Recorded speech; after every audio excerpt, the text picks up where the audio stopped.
Beh, un investimento importante, 1.400.000 euro per l'acquisto di 20 ecografi, 16 sono ecografi che vanno a sostituire tecnologia di vecchia data, 4 sono assolutamente nuovi, sono ecografi che vanno posizionati in tutti gli ospedali,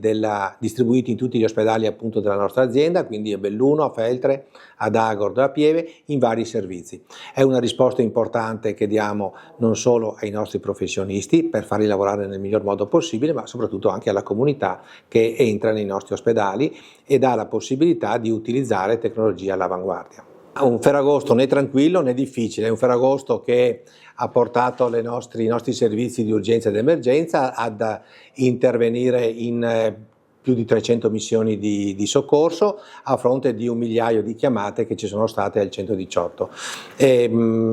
Abbiamo registrato un 1% di codici rossi e un 10-12% per quanto riguarda appunto i verdi ed i gialli. Quindi diciamo così un Ferragosto che è stato monitorato, è stato servito da parte dei nostri professionisti in maniera assolutamente adeguata, efficace ed efficiente. Lo sport con la bicicletta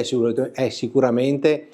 uno sport molto bello. Il viaggiare in mezzo alla natura con la bici consente veramente di apprezzarla in vario modo, la natura. Certo vanno poste delle attenzioni importanti perché abbiamo registrato in questi 3 giorni un numero di traumi da cadute appunto in bici importante, anche con